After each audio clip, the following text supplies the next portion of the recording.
Hi namaste welcome to my channel Vasumathi's blogs. ఇక్కడైతే ఏమీ లేదు, చూపించేది వీడియో కానీ మాటలు అయితే ఉంటాయి. ఏంటంటే స్టీల్ బుట్ట నా గిన్నెలు తోమి వేసుకునేది. ఈ బుట్టకు నేను ఇక్కడికి వచ్చాక ఢిల్లీలో ఈ రంధ్రాల నుండి అన్నీ పడేస్తూ ఉంటారు పని మనుషులు. అంటే మనం చెప్పినట్టు పెట్టరు.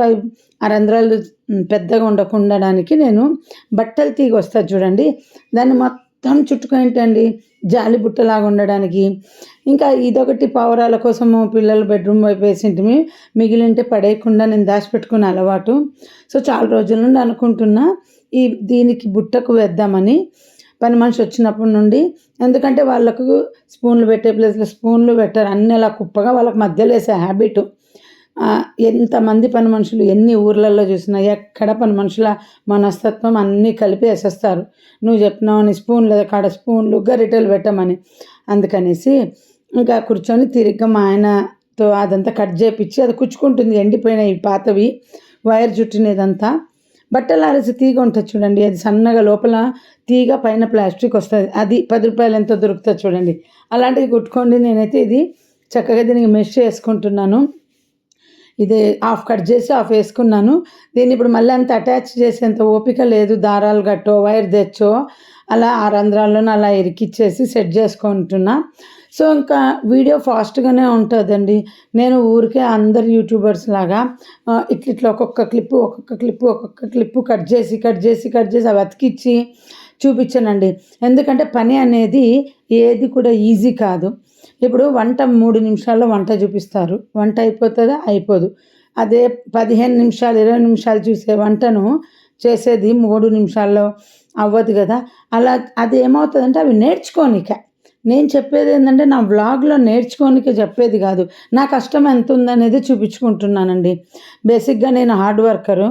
సో నా హార్డ్ వర్క్ మొత్తం చూపిస్తాను. అందుకే వీడియో చూసిన వాళ్ళకు అబ్బా ఎంత పని చేస్తుంది అన్నట్టు ఉంటుంది. ఒక పని చేసినప్పుడు ఎంత టైం తీసుకుంటానో చూడండి. ఈ సోది తలకాయ నొప్పి అంతా ఎందుకు చూపించి చెప్తున్నానంటే, ఇంకా స్లోగా పెట్టమని అడిగారు కొందరు నన్ను. చాలా ఫాస్ట్గా ఉంటుంది నీ వీడియోస్ అని.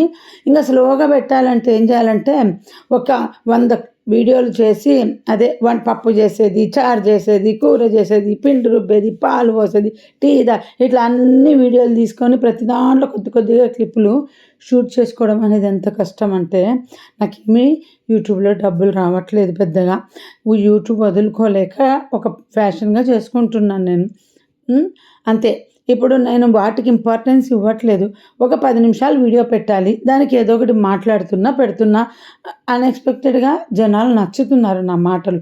సో ఈరోజు కూడా వీడియో ఏం మాట్లాడాలని ఆలోచించడానికే టైం సరిపోయింది. వీడియో అయితే సెట్ చేసి పెట్టుకున్నాను. ఇది ఏమేమి మాట్లాడదామని ఆలోచిస్తే మా ఇంట్లో మళ్ళా మొన్న కాదు, నిజం చెప్పాలంటే నిన్న బాగా గొడవ అయింది. నేనే గొడవ చేశాను, ఇంట్లో వాళ్ళదేం లేదు తప్పు. ఎందుకు చెప్తున్నాను అంటే, ఎప్పుడు నేనే గొడవ చేస్తాను. రీజను, ఇంట్లో వాళ్ళు చిన్న 1% ఉంటుంది, ఆ 1% పక్కన సున్నాలు వేసుకొని నేను దాన్ని 1000లో చూపించుకుంటా. తర్వాత మళ్ళీ నేనే ఫీల్ అవుతా, ఇంత చిన్న మ్యాటర్కు నేను ఎందుకు ఇంత రియాక్ట్ అవుతున్నాను అని. ఇది ఇప్పుడుది కాదు, కొన్ని ఇయర్స్గా జరుగుతుంది. బట్ మా ఇంట్లో వాళ్ళు నన్ను భరిస్తున్నారు, వాళ్ళని నేను భరిస్తున్నాను, అందరినీ భరించుకుంటున్నాం. అట్లనే ఇంట్లో వాళ్ళ తప్పు లేదని కాదు. ఏమవుతుందంటే నా మ్యాటర్లో బయట వాళ్ళ వల్ల నాకు కలిగిన బాధలన్నీ ఎప్పుడు ఇంట్లో వాళ్ళ మీదకి వెళ్ళిపోతుంటాయి నాకే తెలియకుండా. సో తర్వాత నేనే అయ్యో ఇలా మాట్లాడినానే అని బాధపడతాను. సో అలా నిన్న కూడా నేను అసలు చాలా వేడి పుడుతుంది, దిక్కు తెలియట్లేదు అసలు. ఆ పచ్చడి ఒకటి షార్ట్ వీడియోలో పెట్టాను, అది పాడైపోయింది. క్యాబేజ్ కూర వండితే అది మాడిపోయింది. అసలు ఏం చేస్తున్నాను అర్థం కావట్లే. పొద్దున టిఫిన్ చేసినాను, మధ్యాహ్నం అయితే నేను పెద్ద పాప, నిన్న గురువారం కదా, మేమిద్దరం 5కు తిన్నామండి. వండుకొని కావట్లే నాకు.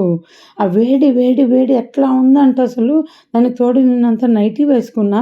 నాకు శారీ కట్టుకుంటే కొంచెం గాలి ఆడుతుంది. ఆ నైటీలు చుడీదార్లు నాకు ఎండాకాలం పడదన్నమాట. ఎక్కడ గాలి పోదు ఫేస్ మీద నుండి తప్పితే. ఇంకా నాకు చిరాకేస్తుంది. ఇంకా దిక్కు తెలియక ఎలా పడితే అలా నేను ఇంట్లో అందరిని నడిచేసి గొడవ చేసిన.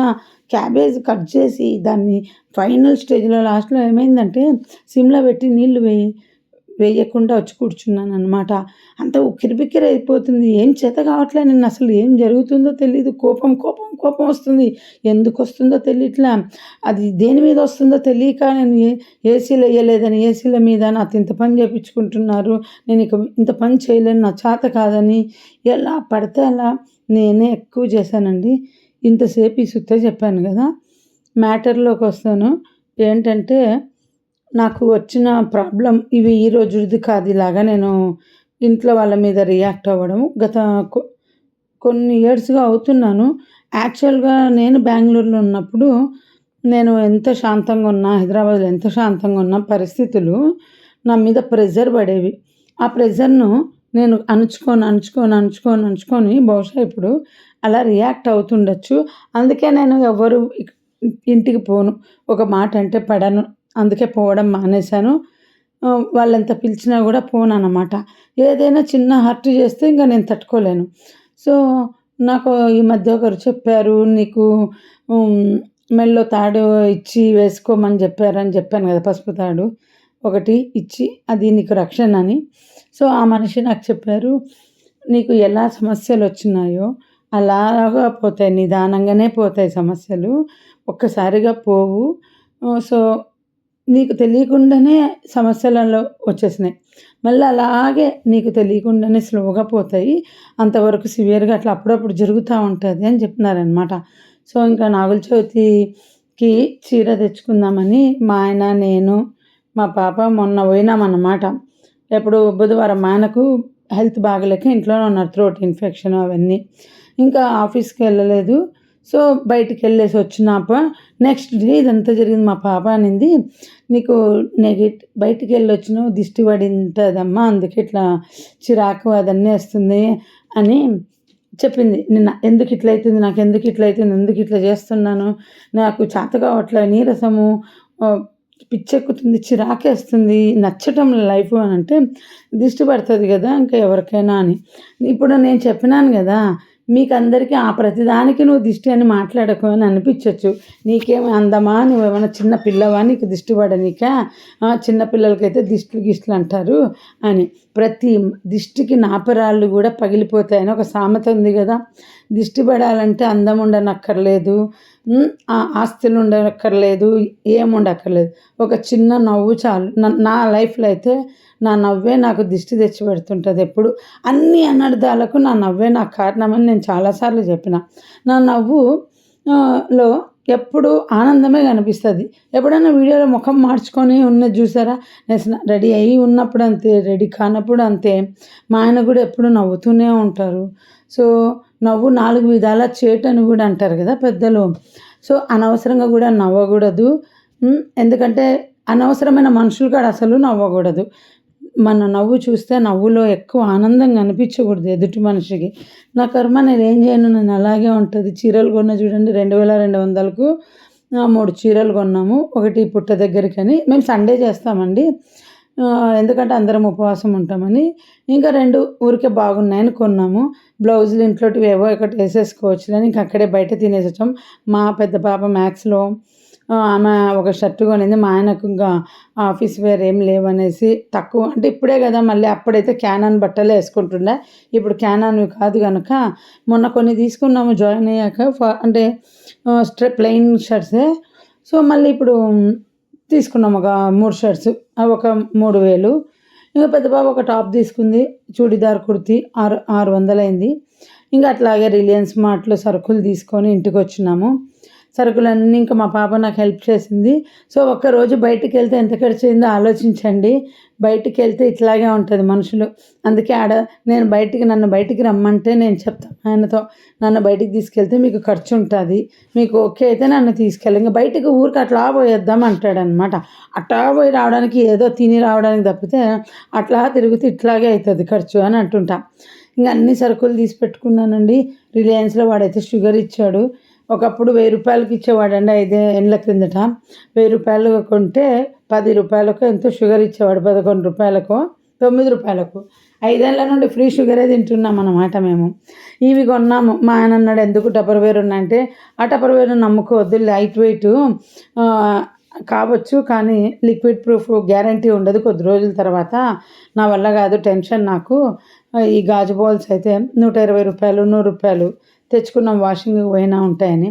ఈ సంచులన్నీ వాడు షుగర్ బదులు సంచులు ఇచ్చేవాడు అప్పుడు. ఇప్పుడు కూడా సంచులు ఉండే. నేను అన్న మా ఎంత బ్యాగులు, బ్లూ బ్యాగులు తీసుకోవచ్చు కదా, ఆ బ్లూ బ్యాగ్ తీసుకోకుండా షుగర్ ఎందుకు తెచ్చుకున్నావు, షుగర్ ఇంటి నిండా షుగర్ అయిపోతూ ఉంది. ఒక టైంలో రాఖీకి పని మనిషికి షుగర్ కూడా గిఫ్ట్గా ఇచ్చినండి పండుగలప్పుడు. తీసుకోమని 5 ఏళ్ళుగా ఫ్రీ షుగర్ తింటున్నాం చూడండి. 1000కి ఇచ్చేవాడు, 1000 1500 చేశాడు, 1500 నుండి 2000 చేశాడు, 2000 నుండి 2500 ఆర్డర్ పెడితే. ఇదంతా ఆర్డర్ చెప్తున్నాం. ఇక్కడ రవ్వ కూడా దొరికింది సార్, ఇడ్లీ రవ్వ. ఇప్పుడు 3000కేమో వచ్చినాడు, 3000కి ఒక ప్యాకెట్ ఏమో వస్తుంది.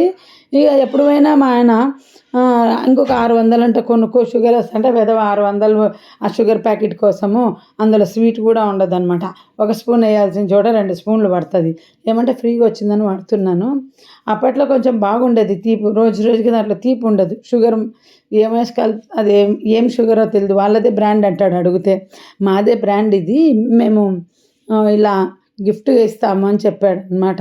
మళ్ళీ ఇదే కంపెనీలో 5 కేజీల ప్యాకెట్లు కూడా ఉంటాడు నేను అనుకుంటా. ఎవడు కొంటాడు, కొన్న ప్రతిసారి షుగర్ ఫ్రీ వస్తాడు, మళ్ళీ 5 కేజీలు 10 కేజీలు కొనుక్కొని పోయేటోళ్ళు ఎవరు ఉంటారా అని అనుకుంటుంటా. సో ఇలా ఇంటికి వచ్చి అన్ని సరుకులు తీసుకొని నెక్స్ట్ డే గొడవ పెట్టుకున్నా. ఇంక ఈరోజు మాట్లాడదాం, షార్ట్ వీడియోలు పెట్టేశాను చూడండి. గొడవ అయింది కదా, నా గొంతు కూడా చేంజ్ ఉంది. మీరే చెప్పండి, యూట్యూబ్లో ₹1 సంపాదించట్ల, పెద్దగా ఏదో 4 ఏళ్ళకి ఒక్కసారి సంపాదించాను. ఎట్లా ఇంట్రెస్ట్ వస్తుందండి పర్ఫెక్ట్గా వీడియోలు చేయడం, మాట్లాడడం అయితే మాట్లాడతాను, కానీ ప్రతిరోజు ఒక వీడియో పెడుతున్నా. నాలాగా ఒక్కరు కూడా పెట్టట్లేదేమో అనిపిస్తుంది బ్లాగ్ వీడియో. షార్ట్ వీడియోలు పెడతారులేండి. మా పాప అంటది, నువ్వు ఎప్పుడు తగ్గకూడదు, నీ ముందు చేసేదానికంటే పెంచుకుంటూ పోవాలి, ఎప్పుడు తగ్గకూడదు అంటుంది. సో నేను ఎంత తగ్గకున్నా కానీ యూట్యూబ్ వాడు మాత్రం పెరగడు అనమాట. వాళ్ళు అలా ఫిక్స్ అయిపోయింటారు, నువ్వు ఎన్ని వీడియోలు పెట్టుకో, నేను ఇచ్చేది ఇంతే నీకు అని వాళ్ళ మైండ్ ఫిక్స్ అయిందనమాట. ప్రతిరోజు చూసుకొని తిట్టుకుంటుంటా. మీరు ఏమన్నా అనుకోండి, ప్రతిరోజు నా తిట్లు తగులుతుంటాయి. అరే విధవా ఇన్ని వీడియోలు పెట్టినాను, ఎందుకు నా డబ్బులు పెరగట్లేదు అంటే, వాళ్ళ రూల్స్ వాళ్ళకు ఉంటాయి కదా. నాకే ఎందుకు పెరగట్లేదు, వీడియోలు పెంచుకుంటూ పోతున్నా. సరే వ్యూస్ తక్కువ వస్తున్నాయని వీడియోలు పెంచుతా. యాక్చువల్గా అన్ని వ్యూస్ ఎక్కువ వస్తున్నాయండి. వెధవ అనే పదము తిట్టు కాదండి, ఊత పదం. మా వైపు నీ అవ్వ వెధవ అని మమ్మల్ని మేమట్ట అనుకుంటుంటాం. బాయ్.